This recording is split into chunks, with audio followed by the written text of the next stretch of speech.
Hello hi friends, K P crazy ಅವ್ರಿಗೆ ಸ್ವಾಗತ ಸುಸ್ವಾಗತ. ಇನ್ನೂ ಯಾರೆಲ್ಲ ಚಾನಲ್ನ ಸಬ್ಸ್ಕ್ರೈಬ್ ಮಾಡ್ಕೊಂಡಿಲ್ಲದೆ ನೋಡ್ತಾ ಇದ್ದೀರಾ, ಪ್ಲೀಸ್ ಇವಾಗಲೇ ಸಬ್ಸ್ಕ್ರೈಬ್ ಮಾಡ್ಕೊಂಡು ನೋಡಿ. ನಿನ್ನೆ ವಿಡಿಯೋಗೆ ತುಂಬ ಚೆನ್ನಾಗಿ ರೆಸ್ಪಾನ್ಸ್ ಬಂತು, ತುಂಬ ಖುಷಿ ಆಯಿತು. ಬನ್ನಿ ಇವತ್ತಿನ ಈ ವಿಡಿಯೋದಲ್ಲಿ ನಮಗೆ ತುಂಬ ಸ್ಪೆಷಲ್ ಆದಂಥ ವ್ಯಕ್ತಿ, ಅಂದರೆ ನನ್ನ ತಂಗಿಯ ಮದುವೆ ಯಾವ ರೀತಿ ಆಚರಣೆ ಮಾಡಿದ್ವಿ ಏನು ಅಂತ ಇನ್ಮೇಲೆ ಒಂದೊಂದೇ ಬ್ಲಾಗಲ್ಲೇ ಹಾಕ್ತಾ ಹೋಗ್ತೀನಿ. ಅಂದರೆ ಇದು ಫಸ್ಟ್ ಬಂದುಬಿಟ್ಟು ಬ್ರೈಡ್ ಟು ಬಿ ಮತ್ತು ಮೆಹಂದಿನ ನಾವು ಮನೇಲಿ ಸಿಂಪಲ್ಲಾಗಿ ಒಂದು ಫಂಕ್ಷನ್ ಮಾಡಿದ್ವಿ. ಮೆಹಂದಿ ದಿನಾನೇ ನೈಟು ಯಾವ ರೀತಿ ಆಚರಣೆ ಮಾಡಿದ್ವಿ ಏನು ಅಂತ ನೋಡೋಣ ಬನ್ನಿ. ತುಂಬ ಅಂದರೆ ಸ್ಪೆಷಲ್ ಆಗಿತ್ತು ಮತ್ತು ತುಂಬ ಚೆನ್ನಾಗಾಯಿತು ಅಂತ ಹೇಳ್ಬೋದು. ನಮ್ಮ ತಮ್ಮ ರಮೇಶ್ ಅಂತ ಇದ್ದಾನೆ, ಅವನೇ ಎಲ್ಲ ಅರೇಂಜ್ ಮಾಡಿದ್ದ, ತುಂಬ ಚೆನ್ನಾಗಿ ಅರೇಂಜ್ ಮಾಡಿದ್ದ ಎಲ್ಲ. ನಾವು ಅಂದರೆ ಹೋಗೋದು ಹಿಂದಿನ ದಿನವೇ ನಮ್ಮೂರ ಜಾತ್ರೆ ಎಲ್ಲ ಮುಗಿಸಿ ಹೋಗೋದು ಲೇಟ್ ಆಯಿತು. ನಾವು ಹೋಗೋಷ್ಟೊತ್ತಿಗೆ ಫಂಕ್ಷನ್ ಎಲ್ಲ ಸ್ಟಾರ್ಟ್ ಮಾಡಿದ್ವಿ ಹೋಗ್ಬಿಟ್ಲೆ ಇಮ್ಮಿಡಿಯೇಟಾಗಿ.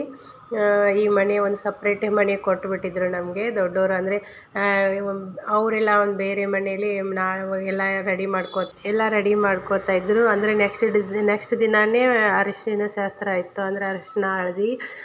ನಾವು ಮತ್ತು ಅವತ್ತಿನ ದಿನ ಮಧ್ಯಾಹ್ನ ಅಂದರೆ ಗಂಡನ ಮನೆಗೆ ಹೊರಡಬೇಕಿತ್ತು. ಅದಕ್ಕೋಸ್ಕರ ಅವರೆಲ್ಲ ಇದು ಮಾಡ್ತಾಯಿದ್ರು. ನಮಗೆಲ್ಲ ಇದೆಲ್ಲ ಫಂಕ್ಷನ್ ಮಾಡೋಕ್ಕೆ ಒಂದು ಬೇರೆ ಮನೆಯಲ್ಲೆಲ್ಲ ಅರೇಂಜ್ ಮಾಡಿಕೊಂಡು ನಾವೆಲ್ಲ ಅಲ್ಲಿ ಮಾಡ್ತಾಯಿದ್ವಿ.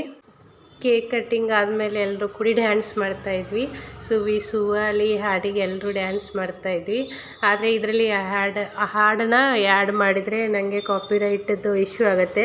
ಅದಕ್ಕೋಸ್ಕರ ನಾನು ಹಾಡನ್ನು ಅಂದರೆ ಸಾಂಗ್ ಆ್ಯಡ್ ಮಾಡಿಲ್ಲ, ರಿಮೂವ್ ಮಾಡಿ ವಿತೌಟ್ ವಾಯ್ಸ್ ಅಂದರೆ ವಿತೌಟ್ ಸಾಂಗ್ದು ವಿಡಿಯೋ ಅಪ್ಲೋಡ್ ಮಾಡ್ತಾಯಿದ್ದೀನಿ. ಯಾಕಂದರೆ ಅದು ಸಾಂಗ್ ಎಲ್ಲ ಹಾಕಿದರೆ ಕಾಪಿರೈಟ್ ಇಶ್ಯೂ ಆಗುತ್ತೆ. ಅದಕ್ಕೋಸ್ಕರ ಕೇಕೆಲ್ಲ ಕಟ್ ಮಾಡಿ ಬ್ರೈಡ್ ಟು ಬಿದು ಅದೆಲ್ಲ ಸೆಲೆಬ್ರೇಷನ್ ಮಾಡಿದ ಮೇಲೆ ನಾವು ಡ್ಯಾನ್ಸ್ ಮಾಡಿರೋದು. ಚೆನ್ನಾಗಾಯಿತು, ಒಂಥರ ಖುಷಿ ಆಯಿತು. ಸಿಂಪಲ್ಲಾಗಿದ್ದರೂ ತುಂಬ ಚೆನ್ನಾಗಿ ಗ್ರ್ಯಾಂಡಾಗಿ ಅನ್ನಿಸ್ತು. ಹಳ್ಳೀಲಿ ಮದುವೆನ ಅಂದರೆ ತುಂಬ ಒಂದೊಂದು ಕಡೆ ಒಂದೊಂದು ಥರ ಶಾಸ್ತ್ರ, ಬೇರೆ ಬೇರೆ ಶಾಸ್ತ್ರ ಎಲ್ಲ ಇರುತ್ತೆ.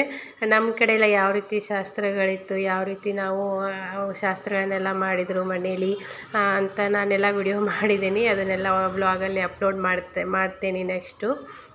ಮದುವೆ ಮನೆ ಅಂದರೆ ನೋಡೋಕ್ಕೆ ತುಂಬ ಸಂತೋಷ ಇತ್ತಲ್ಲ, ಎಲ್ರಿಗೂ ಖುಷಿ ಇರುತ್ತೆ. ಎಲ್ಲರ ಮುಖದಲ್ಲಿ ಅದು ಒಂದು ಮದುವೆದು ಸಂಭ್ರಮ. ಮನೆಯಲ್ಲಿ ಎಲ್ಲರೂ ಬಂಧು ಬಳಗ ಎಲ್ಲರೂ ಸೇರಿ ತುಂಬ ಖುಷಿಯಿಂದ ಆಚರಣೆ ಮಾಡೋಂಥದ್ದು. ನಿಜವಾಗ್ಲೂ ಇವಳು ಲಾಸ್ಟ್ದವಳು, ಅಂದರೆ ಎಲ್ಲರಿಗೂ ಚಿಕ್ಕವಳು, ಇವಳು ಮದುವೆ ಮಾಡೋದು ಎಲ್ರಿಗೂ ತುಂಬ ಒಂದು ಖುಷಿ ಇತ್ತು. ಎಲ್ಲರೂ ಖುಷಿಯಿಂದ ತುಂಬ ಚೆನ್ನಾಗಿ ಮಾಡಿದ್ವಿ ಮೆಹಂದಿ ಎಲ್ಲ.